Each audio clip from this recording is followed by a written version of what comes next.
সুপ্রিয় দর্শক, আসসালামু আলাইকুম। আশা করি সবাই ভালো আছেন। তো আমার সূর্যমুখী বাগানের এই হচ্ছে কি এখন বর্তমানের অবস্থা।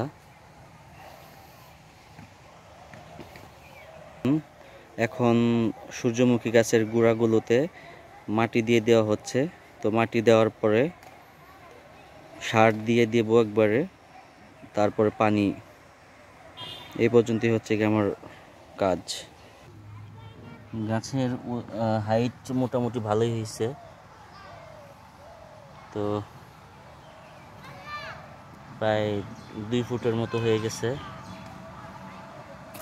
তো মূলত কৃষিকাজে আসলে কি সব কিছুই যদি আপনি শ্রমিক নির্ভর হয়ে করতে চান বা করাতে চান, তাহলে আপনার এখান থেকে খুব একটা লাভ আসবে না। নিজেরও কিছু কিছু পরিশ্রম করতে হবে, আর পরিশ্রম করলে শরীর মন দুটাই ভালো থাকে।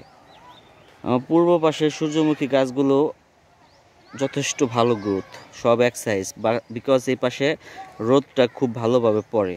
আর যে পাশে একটু ছায়া আছে সেই পাশে গাছ তুলনামূলক একটু ছোট।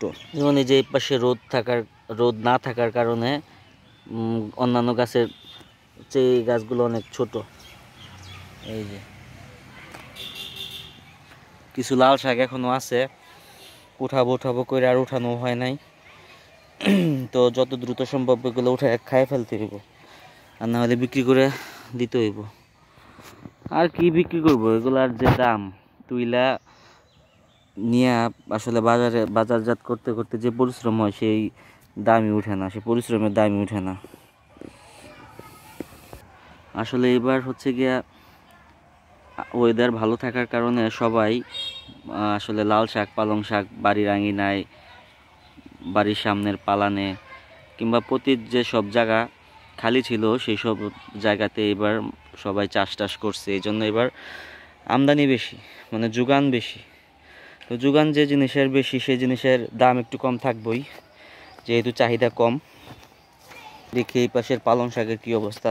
পালং শাক তো ভালোই হয়েছিল, যদি সেই অনুযায়ী দাম থাকতো অফ সিজনের মতো, তো পালং শাকই বিক্রি করতে পারতাম 4-5 হাজার টাকার। কিন্তু আফসোস, যে টাকার বীজ লাল শাক আর পালং শাকের পিছনে ব্যয় করছিলাম সেই টাকা উঠে নাই। তারপরে মনে একটা শান্তি আছে যে খাইতেছি, সবাই দিতেছি, খাওয়াইতেছি মানুষের, অনেকের মানে শারীরিক পুষ্টি চাহিদা সরবরাহ করতেছি, এটুকুতেই সুখ। তো এখন জমি শুধু পানি করতেছে, পানির জন্য হাহাকার করতেছে। কিন্তু এই ঘাসের জন্য, ঘাস তো বেশি একটা প্যারা দিতেছে যতটুকু। এই যে এই ঘাসটারে আমাদের এখানে কি বলে, বিষকাটালি বলে। আপনাদের কোন এলাকায় কি নাম জানাইতে পারেন।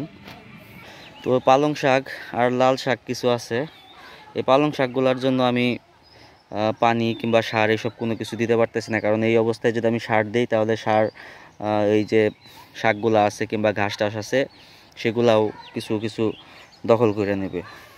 তো সেই জন্য চাইতেছিলাম যে এই শাকগুলো একবারে তুইলা তারপরে এই যে এরকম মাটি হচ্ছে গিয়ে গাছের গুড়ায় দিয়ে সার দিয়ে তারপর পানি দিয়ে দিতাম, তাহলে নিশ্চিন্ত থাকতে পারতাম।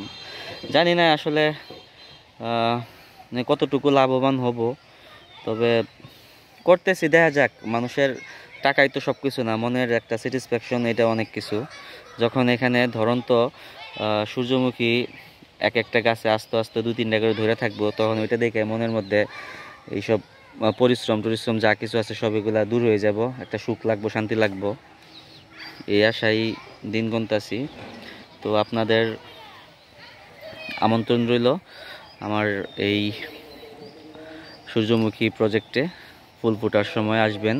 আর যাদের বিষমুক্ত পালং শাক, লাল শাক লাগবে তারা চলে আসতে পারেন, ফ্রিতেই নিয়ে যেতে পারবেন পালং শাক আর লাল শাক। কিন্তু শর্ত একটাই, তুলে নিতে হইব। আমার তুলে দেওয়ার সামর্থ্য নাই, কারণ এগুলো তোলার যে কষ্ট, অনেক কষ্ট। আমি তো ভাবছিলাম যেগুলা কোনো পরিশ্রমের কাজই না।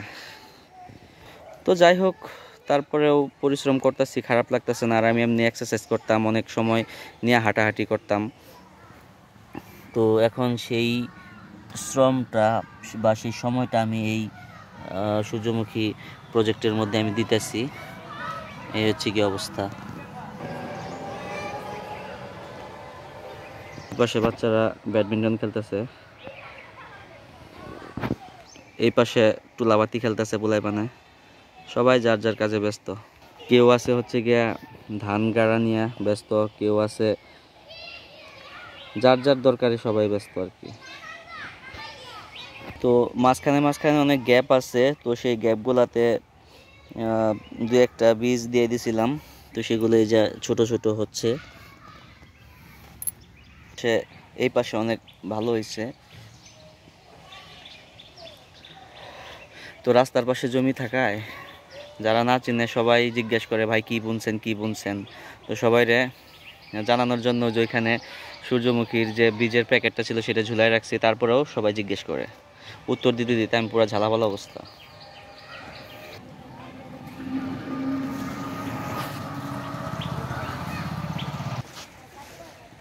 কলা গাছে তুই যাওরা 2-3 বার করে কাটার পর ওই যে আবার উঠতেছে। এই পাশের গাছের যথেষ্ট গ্রোথ, কারণ এই পাশে রোদ পায় বেশি। এই কলা গাছগুলোতে নাকি ওই লবণ দিতে হয়, লবণ দিলে নাকি কলা গাছের শিকড় সহ একবারে মরে যায়, জানি না। কি করতেছো তোমরা? খেলতেছ? কি খেলতেছ? ভাত রান্না করতেছ? এই যে এটা হচ্ছে গিয়ে ফুলি। তোমার নাম কি? সুমি। আমি না জানতাম তোমার নাম ফুলি। এই যে আর একটা বাচ্চা, এই যে ওরা খেলতেছে, ভাত রান্না করতেছে। যদি কারো ক্ষুধা লাগে তাহলে ওদের হোটেলে এসে খাইতে পারেন। ওদের হোটেলে এটা পুরো ফ্রি নাকি? বলো ফ্রি না? না ফ্রি না, ওই যে বলতেছে ফ্রি। তুমি আবার না করো কেন? আচ্ছা আচ্ছা ঠিক আছে। তোমার রান্না কতক্ষণ শেষ হবো? আচ্ছা ঠিক আছে। তো যারা যারা খেতে চান তারা 1 ঘন্টা পরে যোগাযোগ করবেন।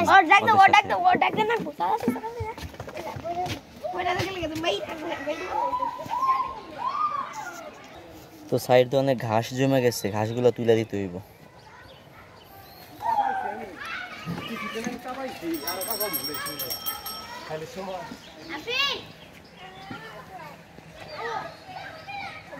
তো যাই হোক, এবার প্রথম জমিটা পতিত ছিল। জমিটা কতটুকু কাজে খাটাইতে পারছি আসলে জানি না। তো সূর্যমুখী বোনা কতটুকু আমার জন্য ভালো আমি আসলে এখনো জানি না। তো আশা করি ফলটা পাওয়ার পরে বুঝতে পারবো যে এটা লাভজনক কিনা। তো বাণিজ্যিকভাবে আসলে সূর্যমুখী চাষ বাংলাদেশে কতটুকু মানে গ্রহণযোগ্যতা পেয়েছে সাধারণ মানুষের কাছে, বা এটার যে তেল, এটার যে মেইন ফসল, এটা সূর্যমুখীর যে একটা বীজ হবে, সেই বীজ থেকে তেল হবে। সোয়াবিন, তারপর আমরা সরিষার তেল যে খাই, তো সেই ধরনের একটা তেল এই বীজ থেকে হয়, সেটাও খাওয়ার জন্যই।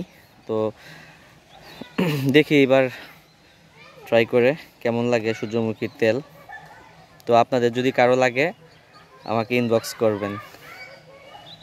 তো সবার সুস্বাস্থ্য কামনা করছি, সবাই ভালো থাকবেন। আসসালামু আলাইকুম।